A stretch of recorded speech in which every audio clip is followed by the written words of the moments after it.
You look beautiful tonight.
If I turned the mic on, right?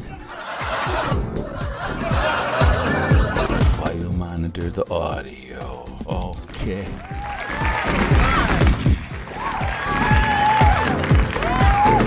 So, yeah, I've been doing a series called Before the Check-In, talking about my love for European train travel. And man... I'm telling you. So, it's hard to speak to the American audience when you're right. This here is what we know as American high-speed rail. Don't fall off the track. Look at this thing wiggle. I jiggle, jiggle. So, I have been just exploring all the options available for me as far as getting my ideas together. And I like to podcast and sort of go free range and just let myself talk off the top of my head. And what I did was, you guys are just gonna freak out here. Let's see if I can get this going. Yeah, what I did is I put everything, well, not everything, just the 3 broadcasts into Notebook LM, and we're gonna have to give Notebook LM a little bit of a hi, how you doing, because I'm telling you. So here are the 3 last YouTube streams, LinkedIn broadcasts that I did. Put them in here, and so it's summarized what I said over. This is about like worth an hour, right? It's generally about 15 to 20 minutes a show, and so it's close to an hour of just me rambling semi-coherently into the total sum of all human knowledge here. And what happened was I was able to create a video and an infographic. I'm going to say that again.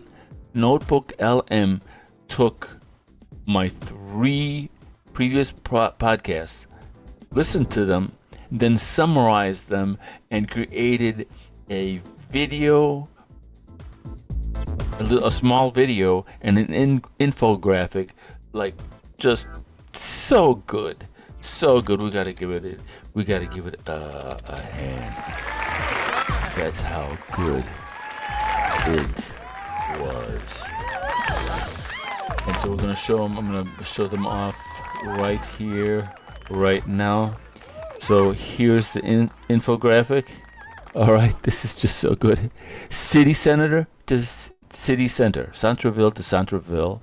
That is one of the key features of train travel, is that you enter the train totally relaxed, totally chilled, and you exit the train totally relaxed, totally ready for the rest of the day, and you're in the center of the city in both the arrival and departure.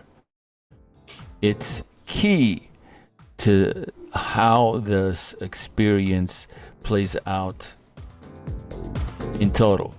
And then simple scan and go security theater. Bags stay with you. Baggage is a claim gamble versus bags is a claim gamble. And then a relaxing journey, right here. And then flight is an order to endure. All right. That infographic, this infographic was taken from these three sources here. It was made. I just pressed infographic and it made that infographic. And now, drum roll please, we are going to debut. Let's give the one roll. We're going to debut a video that Notebook LM created. Understand? These three videos of mine, it listened to them, understood them, and then created another freaking video. And we're going to watch it right here, right now. If I have it, do I have it? What I do with my video? All right, so it's right. Okay, so I'll show you like live. I obviously misplaced it. In all the craziness, I had it right here. So I'm gonna go here, right? Here's the video. So now I'm gonna download it. So that video is now downloading up there. All right, and now I'm gonna go like this, and it's gonna open, and I'm gonna open it into my browser so we can see it. So now here it is. Something that might sound a little weird at first, but okay, so we are going to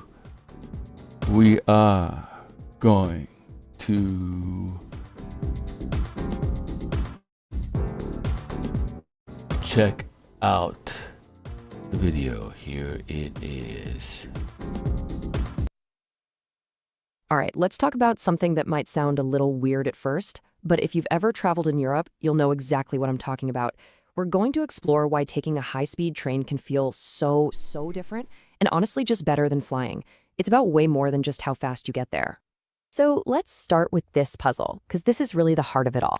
How on earth can a journey that takes, on paper, more than 4 times longer actually leave you feeling less tired and less stressed out? Well, the secret is in all the little moments of friction and hassle that we never really add up when we're calculating our travel time. So where does this huge difference even start? It's not when you're 30,000 feet in the air or speeding through the countryside. Nope. It starts way before that, with the simple, dreaded act of just getting to the terminal. I mean, just look at this. On one hand, you've got the classic airport trek. You're driving to some remote location way out in the boondocks, white-knuckling the steering wheel, praying you don't hit traffic. It's stressful before you've even parked the car. And on the other hand, you just hop on the metro, it's predictable, it's calm, and it drops you off right in the middle of the city. No drama. And then you get there, and you're immediately hit with what one source perfectly calls security theater. You know the feeling.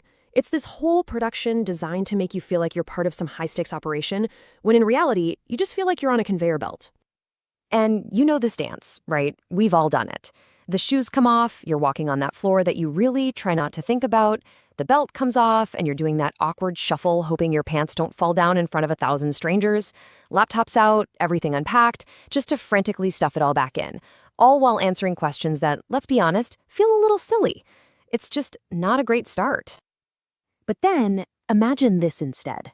Instead of tension and the smell of, well, airport, you walk into a French train station.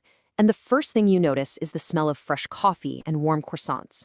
People are just chillin'. They're sitting at cafes, reading, talking. The entire vibe is completely different. Nobody is wound up. Okay, so you've made it through the departure gauntlet. Now for the actual trip. And this is a key question. Is the journey something you're actually enjoying, or is it just something you have to endure to get where you're going? And before you can even settle in, there's that little hum of anxiety that only comes with flying: your bags. This number is just wild. 2 million. Every single year, 2 million people's bags just vanish into the ether. That's a whole lot of potentially ruined vacations. Now, on the train, that whole layer of stress, poof, it's just gone. Your bag is right there, on a rack, probably within your line of sight.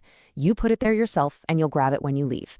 It's so simple, and it completely removes a huge source of travel anxiety. And then there's the simple comfort of your seat. In a plane, you're kind of wedged into this tight little space, but on a high-speed train like the TGV, even in second class, the seats are spacious. And in first class, they have these headrests that are literally designed to let you lean your head and get a proper nap. It's a small detail that makes a huge difference. And we haven't even gotten to the good stuff yet. You can get a seat on the top deck and just watch the French countryside zip by. Feeling peckish? You can literally walk over to the bar car, grab a real cloque Michaud and a glass of wine, and just relax. The journey itself becomes part of the vacation. Okay, now we're getting to what might be the single biggest difference of all, the part we almost never think about, the arrival. Because how you get there is one thing, but where you arrive, that changes absolutely everything. Seriously, think about it. Your plane lands, but you are so far from being done. You've got to deplane, you've got to walk what feels like 5 miles through a terminal, you've got to stand around anxiously waiting at baggage claim, and then you have to deal with an expensive, hour-long, stressful cab ride just to get into the city. Now, the train. You step off the platform, and that's it. You're there. You are already in the heart of the city. The journey is over the second you step onto the platform. This right here is the absolute game changer. The French have a perfect phrase for it. Centre-ville à centre-ville. City center to city center. You start in the middle of everything, and you end in the middle of everything. This is the whole shebang. So let's put it in real terms. 15 minutes after your plane lands, best case scenario, you're staring at an empty baggage carousel under fluorescent lights. 15 minutes after your train pulls in, you could literally be sitting at a sidewalk cafe, your luggage next to you with a glass of wine in your hand. Your vacation has already started. So when you really step back and look at all this, you realize it's not just about trains versus planes. It's about two totally different philosophies of what travel can and should be. With a lot of modern air travel, it feels like you're just a package on a conveyor belt. You feel processed. It's a journey to be endured. High-speed rail, though, can make you feel, well, important, relaxed, even a little bit glamorous. It's an experience to be enjoyed. And, this isn't some new concept. This taps into a long, rich history. For decades, the most famous people in the world, movie stars, royalty, they chose the train because it was an event. Travel was something you did in style. So we'll end on this thought. Your journey is part of your trip, for better or worse. So the next time you're planning one, it's worth asking yourself, before you even get to your destination, what kind of emotional baggage has the journey itself already forced you to carry?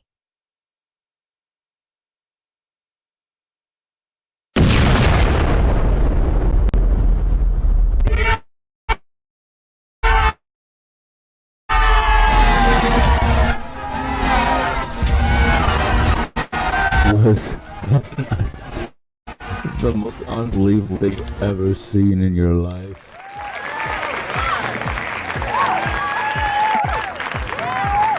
I just pushed a button, right? I put these sources in there, right? These sources, 3 videos that I did over the last 3 days. I just pressed video, right? And so you get a choice between explainer or brief. I think I went brief. Well, maybe I want explainer. I don't know. Can't remember. But it generated this video, and I hate doing voiceovers because when I'm talking like this, I know it's live, and if I stumble over my words, it really doesn't matter. But when you're doing a voiceover, you know that you're trying to make something that's gonna be evergreen, gonna last, and so I always get nervous, and I always blow it, and I always have to do it over and over and over again. So to just have this other speaker, this nice feminine voice, and it's just so well put together with the infographics and the cartoons. That presentation would have taken me at least a week minimum to have put together. So I don't understand these people who hate AI. Maybe they hate AI because AI can be used as an amplification device, and it's just amplifying their own ineptitude. I don't know. So anyways, that is the show for today. It's Friday. It's Christmas is around the corner, and a lot to do. So thanks for watching. Have the best Friday of the month, and if I don't see you over the weekend, bon weekend, and I'll catch you next time. All right, au revoir.